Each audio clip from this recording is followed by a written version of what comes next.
நேற்று உதயநிதி ஸ்டாலின் அவர்கள் கைது செய்யப்பட்டு உடனடியாக விடுவிக்கப்பட்டுள்ளார். இதனால யாருக்காவது இந்த தமிழ்நாட்டிற்கு அல்லது யாருக்காவது பயனா அப்படின்னு பார்த்தா யாருக்குமே பயன் இல்லை. ஏனென்றால் எந்த ஒரு பிரச்சனை மிக முக்கியமான பிரச்சனையாக இந்த அரசுக்கு எதிராக மாறி இருக்கிறதோ அந்த பிரச்சனையை நீர்த்து போக செய்திருக்கிறது உதயநிதி ஸ்டாலின் அவர்களுடைய கைது. இதுல காவல்துறையினுடைய அத்துமீறல்னு ஒண்ணு இருக்குல்ல. நாம உதயநிதி பேசியதை நாம சரி அப்படின்னு நாம சொல்லல. உதயநிதி பேசியது தவறு, ஆனால் உதயநிதியை கைது செய்தது தவறு. புரியுதுங்களா? உதயநிதி பேசியதும் தவறு, உதயநிதியை கைது செய்ததும் தவறு. அவர் அவதூறாக பேசியிருந்தால் அவர் மீது அவதூறு வழக்கு தொடுங்க, நீதிமன்றம் முடிவு செய்யட்டும், நீதிமன்றம் தண்டனை கொடுக்கட்டும். அதை விடுத்து காவல்துறைக்கு யார் இந்த அதிகாரத்தை கொடுத்தா? காவல்துறைக்கு அதிகாரம் இருக்கிறது, ஒருவரை கைது செய்வதற்கு காவல்துறைக்கு அதிகாரம் இருக்கிறது. ஆனால் அந்த அதிகாரம் யாரிடம் அதிக வேகமாக காட்டப்படுகிறது, யாரிடம் அந்த அதிகாரம் அப்படியே பம்மிக்கிட்டு பதுங்கிக்கிட்டு காட்டப்படுகிறது என்பதுதான் மிக முக்கியமான விஷயம். புரியுதுங்களா? இந்த அதிகாரம் என்பது காவல்துறையினருக்கு கொடுக்கப்பட்டிருக்குல்ல, அந்த அதிகாரத்தை காவல்துறையினர் தவறாக பயன்படுத்தும் போது அதை நாம எதிர்க்கிறோம். புரியுதுங்களா உங்களுக்கு? ஏன்னா சிடிஆர் நிர்மல்குமார் என்ன சொல்றாருன்னா, பெண்களுக்கு ஒரு பாதுகாப்பு என்றால், பெண்களுக்கு ஒரு இழுக்கு என்றால் காவல்துறை, இந்த அரசு உடனடியாக அதிரடி நடவடிக்கை எடுக்கும் அப்படின்னு சிடிஆர் நிர்மல்குமார் சொல்றாரு. சரி, உதயநிதி பேசியது தவறு என்றால் தவறுதான், உதயநிதி பேசியது தவறுதான், அதற்காக அவரை கைது செய்யறீங்க. ஆனால் அவர் பேசியதை விட பல மடங்கு ஒரு ஆபத்தான ஒரு இழிவான செயலை உங்க கட்சியினுடைய எம்எல்ஏக்கள் மாவட்ட செயலாளர் செய்திருக்காங்க. அவர்களின் மீது இந்த அரசு எடுத்த நடவடிக்கை என்ன? நாங்கள் பெண்களுக்கு பாதுகாப்புனா விட மாட்டோம், பெண்கள் பாதுகாப்பை நாங்கள் பலப்படுத்துவோம், பெண்களுக்கு ஒரு அவதூறுனா நாங்கள் தாங்கிக் கொள்ள மாட்டோம், உடனடியாக கைது செய்வோம் அப்படின்னு சொல்ற இந்த தாவேக அரசு, விஜய் மோகன் வேலூர் மாவட்ட செயலாளர், அந்த விஜய் மோகன் மீது ஒரு பெண் பாலியல் வன்கொடுமை வழக்கு கொடுத்திருக்காங்க. என்னை மிரட்டி இவர் வன்கொடுமை செய்திருக்கிறார், தொடர்ச்சியாக 10-20 முறைக்கு மேல என்னை கற்பழித்திருக்கிறார் அப்படின்னு புகார் கொடுத்து வழக்கு பதிவு பண்ணி கூட இன்னைக்கு வரைக்கும் அந்த விஜய் மோகனை அரெஸ்ட் பண்ணல. ஸ்ரீவைகுண்டம் எம்எல்ஏவில் மீது ஒரு பெண் புகார் கொடுத்திருக்காங்க. அவருடைய ஆதரவாளர்கள் அவர் சொன்னதாக என்னை அழைச்சிட்டு போயிட்டு சொந்த கட்சி பொண்ணு, சொந்த கட்சிக்கார பொண்ணு கூட்டிட்டு போயிட்டு 3 பேர் சேர்ந்து கூட்டு பாலியல் வன்கொடுமை செய்திருக்கானுங்க. இன்னைக்கு வரைக்கும் அந்த ஸ்ரீவைகுண்டம் எம்எல்ஏவின் மீது எந்த நடவடிக்கையும் எடுக்கவில்லை இந்த தாவேக அரசு. கடலூர் தாவேக கட்சியை சார்ந்த மாவட்ட செயலாளர் அங்க தன்னுடைய கட்சியை சார்ந்த ஒரு பெண், அவங்க புருஷன் கப்பல்ல மாலுமியா வேலை செய்யறாரு. அந்த பெண்ணை நான் உனக்கு பதவி வாங்கி தரேன் அப்படின்னு சொல்லி ஆசை வார்த்தை கூறி அந்த பெண்ணை பாலியல் வன்கொடுமை செஞ்சதோடு மட்டுமல்லாமல், அந்த பெண்ணை கற்பழித்ததோடு மட்டுமல்லாமல், அந்த பெண்ணினுடைய மகன் பையன், சின்ன பையன், அவனிடமும் பாலியல் சீண்டலில் ஈடுபட்டிருக்கிறார் அந்த தாவேக மாவட்ட செயலாளர், கடலூர் மாவட்ட செயலாளர். அவன் மீது இந்த தாவேக அரசு எடுத்த நடவடிக்கை என்ன? உதயநிதி ஸ்டாலின் பேசியதை விட மிகப்பெரிய 100 மடங்குக்கு அதிகமான குற்றத்தை இந்த தாவேகாவை சார்ந்த எம்எல்ஏக்களும் மாவட்ட செயலாளரும் செய்திருக்கிறார்களா இல்லையா? அவர்களின் மீது என்ன நடவடிக்கை எடுத்ததுதான் கேட்கிறோம். அப்ப ஆளும் அதிகார வர்க்கத்துக்கு இந்த காவல்துறை சலாம் போட்டுட்டு அவர்களுக்கு எதிர்நிலையில இருக்கிறவங்கள தூக்கி உள்ள வைக்குதா, அடக்குமுறை செய்கிறதா தான் நம்ம கேட்கிறோம். புரியுதுங்களா? இதே ஆதவர்ஜுனா அவதூறாக பேசாத பேச்சா? ஏன் விஜய் அவர்கள் முதலமைச்சரான பிறகு ஜனநாயகன் படத்துல தெவடியா பையன் அப்படின்ற வார்த்தையை அவர் யூஸ் பண்ணாரா இல்லையா? அப்ப அவர் மீது எந்த நடவடிக்கை? அப்ப அந்த பெண்களை அவர் இழிவுபடுத்தலையா? யாரை அந்த வார்த்தை சொல்லி திட்டுறாரு? விஜய் அவர்கள். அப்ப விஜய் பெண்களை இழிவுபடுத்தலையா? அப்ப விஜய் மேல யார் வன்கொடுமை வழக்கு பதிவு பண்ணுவது? அப்ப நீங்க பெண்கள் பாதுகாப்பு, பெண்களுக்கு அந்த முக்கியத்துவம் குறித்து பேசுவதற்கு இந்த தாவேகா கட்சிக்காரனுக்கு என்ன அருகதை இருக்குது? நீ உதயநிதி ஸ்டாலின் சொல்ற, உதயநிதி ஸ்டாலின் ஒரு சாக்கடை, அது எங்களுக்கு தெரியும். கருணாநிதி குடும்பமே அப்படிதான், அது எங்களுக்கு தெரியும். அவனுக்கு அப்படிதான் பெண்களை பேசுவானுங்க. ஆனால் அதை தட்டி கேட்பதற்கு உங்களுக்கு என்ன தைரியம், இது துணிச்சல் இருக்கு, தைரியம் இருக்குன்னு கேட்கிறேன். உங்களுக்கு என்ன அருகதை இருக்குன்னு கேட்கிறேன். முதல்ல விஜய் அவர்களுடைய மனைவிக்கு அவரால் ஒரு நிவாரணத்தை வாங்கி தந்த முடிஞ்சுதா? அவருடைய மனைவிக்கு ஒரு நீதி கற்பிக்க முடிந்ததா? நீங்கள் வேறொருடன் தொடர்புல இருக்கிற உங்க மனைவி தானே குற்றம் சாட்டி டிவோர்ஸ் கேட்டிருக்காங்க. அப்போ உங்கள் மனைவிக்கு துரோகம் செய்த நபர் தானே நீங்க. அப்புறம் என்ன நீங்க பெண்கள் பாதுகாப்பு, பெண்கள் உரிமை, ஐயோ எங்களை புண்படுத்தல, அசிங்கப்படுத்தலான்னு கேட்கறதுக்கு? சங்கீதா அவர்களை பச்சையாக திட்டிய போது கூட வராத ரோசம், கோபம் இன்னைக்கு த்ரிஷாவின் மீது ஒரு விமர்சனம் வைத்தவுடன் வருகிறது என்றால், அப்ப இதையெல்லாம் பொதுமக்கள் கேள்வி கேட்பாங்களா மாட்டாங்களா? அப்ப அந்த அளவிற்கு த்ரிஷா அவர்கள் அதிகார பலம் படைத்தவரா? காலையில 9 மணிக்கு எஃப்ஐஆர் பதிவு பண்ணப்படுகிறது, 11 மணிக்கு இங்க காவல்துறை உதயநிதி ஸ்டாலினை கைது பண்ண போறேன் அப்படின்னு நிற்கிறாங்க. அதிலும் எந்த ஒரு வழக்குலையுமே சரி, இதனாலதான் காவல்துறையின் அத்துமீறலை நாங்க ஏன் எதிர்க்கிறோம் அப்படின்னாக்க, எந்த ஒரு கைதிலும் காவல்துறையுடைய டிஜிபி அவர்கள் நேரடியாக போக மாட்டார். ஆனால் உதயநிதியை கைது பண்ணுவதற்கு டிஜிபி அமல்ராஜ் அவர்கள் நேரடியாக களத்தில் போன மட்டும் இல்லாமல் திமுக தொண்டர்களை இவர் தாக்கி இருக்கிறார். கோபத்தோட பெரிய ஹீரோயிசம் காட்டிருக்காரு அந்த அமல்ராஜ். அப்படி என்ன உங்களுடைய விசுவாசத்தை காட்ட வேண்டிய தேவை இருக்கிறது விஜய் கிட்ட? சொல்லுங்க பாப்போம். இதுல வேற வேற இவர் பாத்ரூம்குள்ள 2 மணி நேரம் ஒளிஞ்சிட்டு இருந்தார் உதயநிதி. டாய்லெட் புரட்சியாளர் அப்படின்னு பேசுறாரு.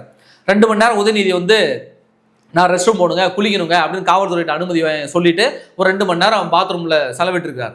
அதை குறிப்பிட்டு இவர் சொல்லியிருக்காரு ஆதவர்ஜுனா, அவர் டாய்லெட் புரட்சியாளர். இதை ஒருபோதும் அவர் வாழ்நாளில் மறக்க விட்டார். உண்மையாக மறக்க மாட்டார். ஒருவேளை திமுக ஆட்சி வரும்பொழுது இந்த டிவிகே காரணங்களாம் துண்டக்கான துணியாரன்னு ஓடல, ஆதவர்ஜுனாலாம் ஜட்டியை கட்டிட்டு உட்கார வைக்கலாம் பார்த்துக்க மறக்க மாட்டார் தான் உதயநிதி, மறக்க மாட்டார். புரியுதா? 2 மணி நேரம் அவர் அதுக்குள்ள பாத்ரூம்ல இருந்ததுக்கு டாய்லெட் புரட்சியாளர்னு சொன்னார்ல ஆனால் ஆதவர்ஜுனா, நீங்க கரூர்ல 41 பேரை கொண்டுட்டு ஒட்டுமொத்த கட்சியுமே கிட்டத்தட்ட 60 நாள்ல போய் எங்கேயோ பதுங்கு குழியில போய் பதுக்கிட்டு இருந்தீங்களே, இல்ல எங்கேயோ அப்புறம் அசிங்க வந்துடும், சரி விடு இவனுக்கு அளவுக்கு தரம் தாழ தேவையில்ல, எங்கேயோ போய் பதுக்கிட்டு இருந்தீங்களே, அப்போ உங்களெல்லாம் என்னன்னு சொல்லலாம்? உங்களை என்னன்னு சொல்லலாம்? அப்போ 60 நாள் எங்கடா போய் பதுக்கிட்டு இருந்தீங்க நீங்க எல்லாரும் தலைமறைவா இருந்தீங்களே? அப்போ யார் தைரியத்தை பத்தி யாருக்கு பாடம் எடுக்கிறதுன்ற ஒரு தகுதி தராதரம் இல்லாமல் போய்விட்டது. அப்ப இந்த காவல்துறை தன்னுடைய அதிகாரத்தை எப்படி பயன்படுத்த பாருங்க. 9 மணிக்கு வழக்கு பதிவு பண்ணப்படுகிறது, 11 மணிக்கெல்லாம் கைதுன்னு போய் நிற்கிறாங்க. இவங்களை என்ன சொல்றது?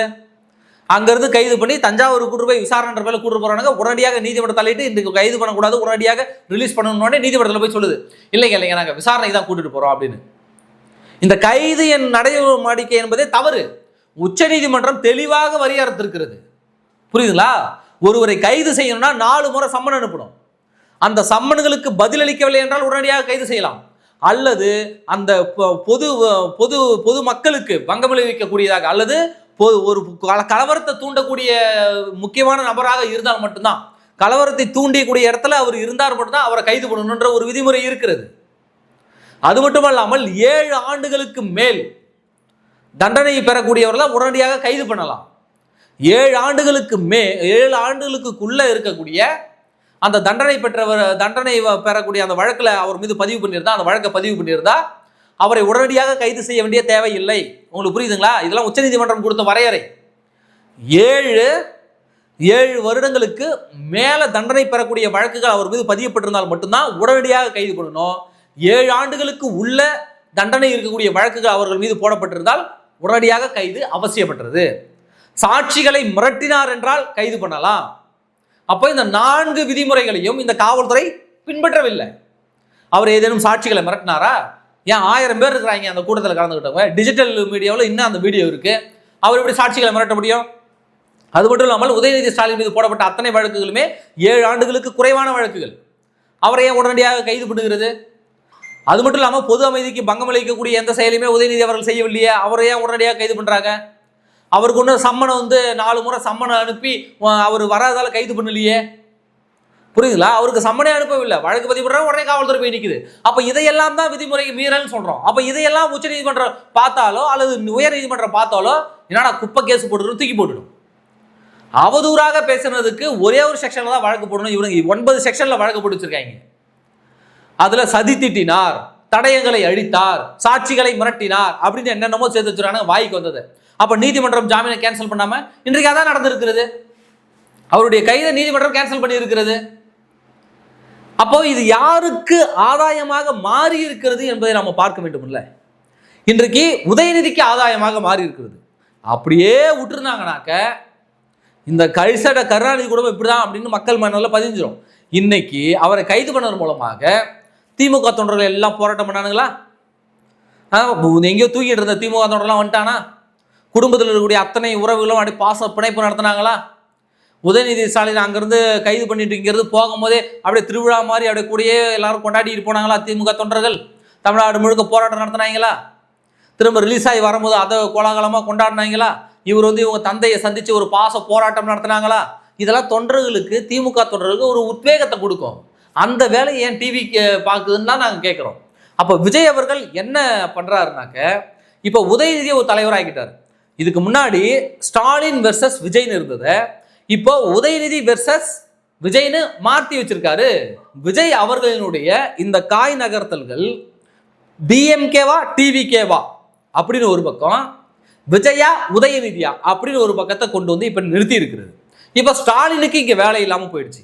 இப்ப ஒட்டுமொத்த கட்சி தொண்டர்களும் உதயநிதி தான் தங்களுடைய தலைவர், உதயநிதி தான் இனிமேல் திமுகவினுடைய எதிர்காலம்னு இரண்டாம் கட்ட தலைவர்களிலிருந்து மூத்த தலைவர்களிலிருந்து கட்சி தொண்டர்கள் வரைக்கும் இன்றைக்கு உதயநிதியின் பின்னாடி அணி திரண்டு விட்டார்கள். அப்ப அடுத்த முதலமைச்சர் வேட்பாளர் யாரு? உதயநிதி ஸ்டாலின். புரியுதுங்களா? இப்ப இந்த காய் நகர்த்தல்கள் எங்க கொண்டு வந்து நிக்குது பாருங்க. அப்போ இவங்க ரெண்டு பேரும் மாத்தி திட்டம் போட்டுக்கிட்டாங்க. நான் உன்னை கைது பண்ற மாதிரி கைது பண்றேன், எனக்கு எதிராக நீ தான் நிக்க போற, இனிமே இருதுருவ அரசியல் தான், அதிமுகவை சீன்ல இல்லாம பண்றோம், நாம ரெண்டு பேரும் சண்டை போட்டுக்க போறோம், இனிமே அதிமுகவை சீன்ல இல்லாம தூக்கி தூரமா வைக்க போறோம் அப்படின்றத ஒரு இலக்காக வைத்துக் கொண்டுதான் இந்த கைது நாடகங்கள்லாம். அப்போ உண்மையான பிரச்சனை என்ன? தமிழ்நாட்டினுடைய மாநில உரிமையான காவிரி நீர் 2 மாதங்களாக திறந்து விடப்பட வேண்டும், திறந்து விடப்படவில்லை. கடந்த அதிமுக திமுக ஆட்சியில தவறாம ஜூன் மாசம் ஜூலை மாசம் தண்ணி திறந்து விட்டாங்க. ஆனால் இன்றைக்கு நிலைமை எப்படி? தண்ணி வரல.